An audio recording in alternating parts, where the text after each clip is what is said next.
Welcome, I'm Bev Adams. I'm an independent demonstrator with Stampin' Up! And I'd like to show you this elegant water bottle. You could do this with any bottle. This is what my group is going to be doing. You don't need to worry about taking notes. I have the full directions at my website, bevadams.com. I'm using Moroccan Nights and the Cheerful Tag framelits. This framelit set is kind of designed for Christmas or maybe New Year's, and you can get it as a bundle to save yourself 10%. Cheerful tags, and here's to cheers. I'm using Dapper Denim ink and Whisper White Craft ink. I have a piece of copper foil sheet that's 2.5 by 3, a piece of Dapper Denim that's 2 3/4 by 5.5, and a strip of Very Vanilla that's enough to go around your bottle. I've got a lovely 2-buck chuck here, and the 11-inch is plenty long enough to go around this bottle. You want the width of the label to be at least as large as the label on your bottle to cover it up. To go around the water bottles, I'm only using 1 3/4 inches. I'm using the larger image for Moroccan Nights. I also want to mention that I marked right the center of this stamp so that it'll be easier for me to get a nice straight line. I'm inking up my stamp with the Dapper Denim. The edge of my paper is about right that center of that circle design here.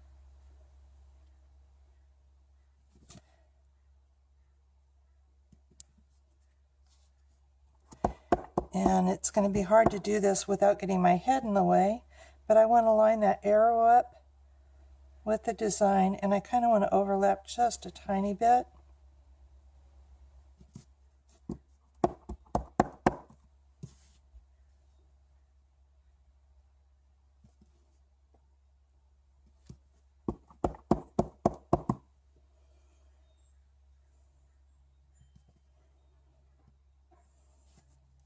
When I'm doing the thinner label for the water bottle, and there will be room to punch out the last image, but since this one is so much wider and I need the full length to go around the bottle, I'm going to use a scrap of paper to stamp my image. I want to punch that center out with the 1.5-inch circle punch.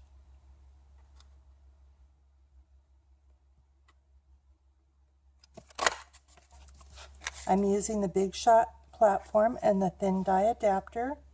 If you're using the old style, you're going to use tab 2, a cut-up plate, the Dapper Denim, and the label, and cover with a clear cutting plate and run this through the Big Shot.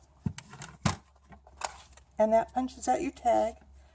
You do want to keep your circle and your label and both of these little pieces. They all pop right out, but we're going to keep these and use these for this project. And then we're going to cut our copper with this piece, and it's such a detailed piece. I'm going to swap out my cutting plate with the precision base plate.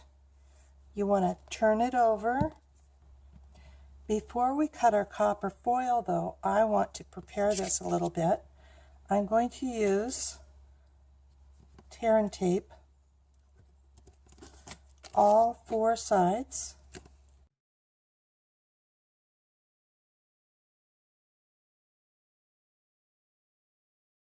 And then I'm going to also put a diagonal from corner to corner, and it's going to be important to go this direction. I put the diagonal strip on roughly the same angle as the design. That way the backing should be easier to remove. Got my Big Shot platform. I'm going to replace the cut-up plate with the precision base plate. Gonna need to flip that over. Put my copper on, and I want to put my curly Q on here. Top that with the cutting plate and run that through the Big Shot. The precision base plate is great for these detailed thinlits. It is not recommended for the open framelits. They could get bent. This is kind of one of those middle of the road pieces. I want to run this through a second time, but I do want to leave this piece in as a support to help this from getting curled. So I'm going to remove the little bits and the copper foil and place this in again and run it through the Big Shot again. When you have just a couple of places that need to be popped out, the piercing tool works great, but if you have a lot like this piece, you probably want to use the die brush. The die brush does not come in these cases. I keep my foam in a standard stamp case. I have those inserts on my website. I keep my die brush in the wide stamp case. And then if you just brush all over, you'll get most, if not all, of those pieces removed. I use the tear and tape because sometimes these little pieces are really a little bit more difficult to get adhesive on. If you have pieces that you can pull off the whole strip of the backing, tear and tape is easier.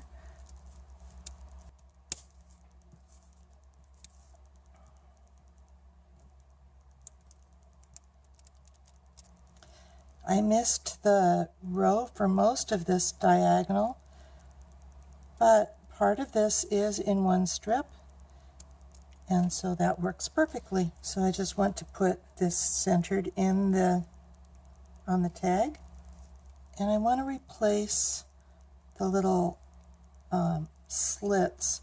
These slits are made for ribbon for your tag or for strips of paper.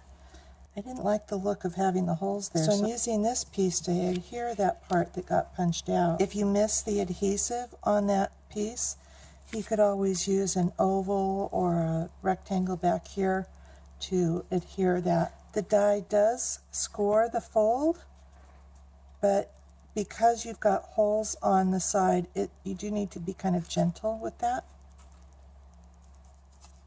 And save this piece, we'll use that later. For my original, I used one of the lanterns, but for this one, I'm going to use a little star in the center. I am using craft ink. You could certainly use Versamark for this.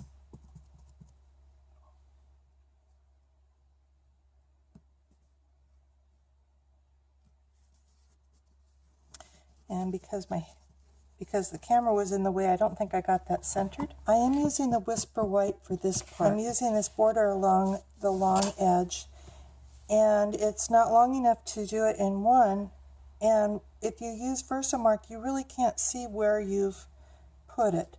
So I'm wanting to put the center of that border on the center of the paper, and again, with the camera in the way, I really can't see if I'm doing that right. But at least I can see that this is the end of my Whisper White.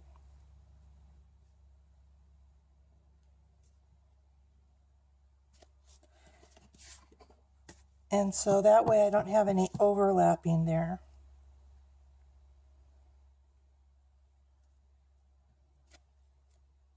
When I tried it with the Versamark, it kind of looked messy right there where it overlapped. I'm bringing in a piece of just regular copy paper so that when I dump my embossing powder on here, I can pick it up easily. And I got my embossing buddy out, told myself I was going to remember to use it. Did I remember? Nope. Okay.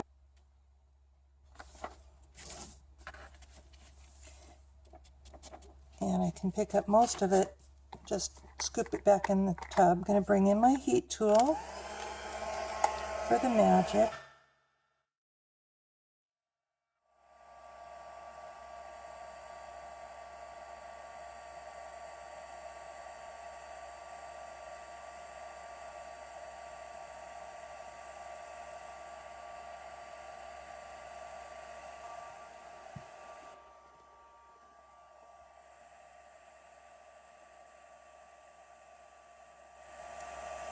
I absolutely love the metallics like magic.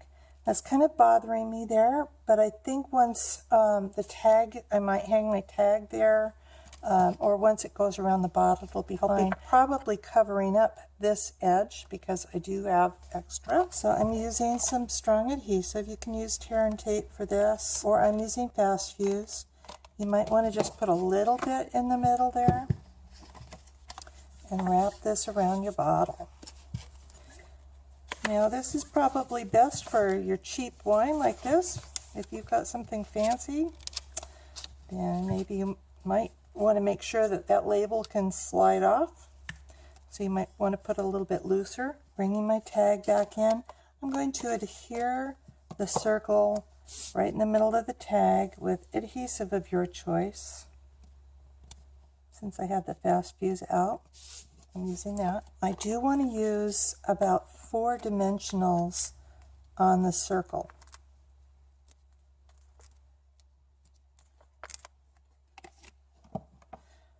I'm going to be using some of this lovely copper foil. Just as a handy hint, I use a dimensional with the backing still on to kind of stick on to hold my thread from unwrapping. And I'm using about 1 yard of it. You can afford to get generous with this metallic thread. You get 50 yards, 50 yards for $3 US. So you can just kind of wrap up your thread. I like to have a little bit more control and put the end on there and then just do loops, like figure 8 loops.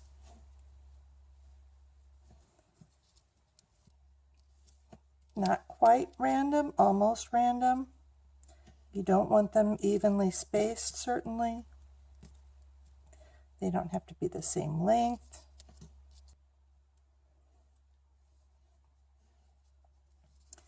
And then I like to end with the end in there.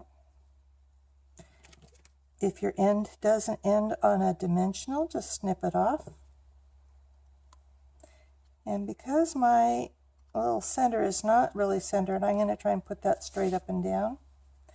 And put that over the dapper denim circle.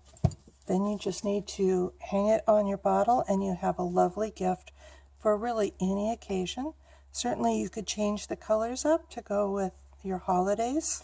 I think it would be great to take as a hostess gift. If you want the directions or any of the supplies I used, come on over to bevadams.com. I also have the case inserts for the die brush if you want those. I'd be happy to be your Stampin' Up! Demonstrator. Talk to you soon. Bye.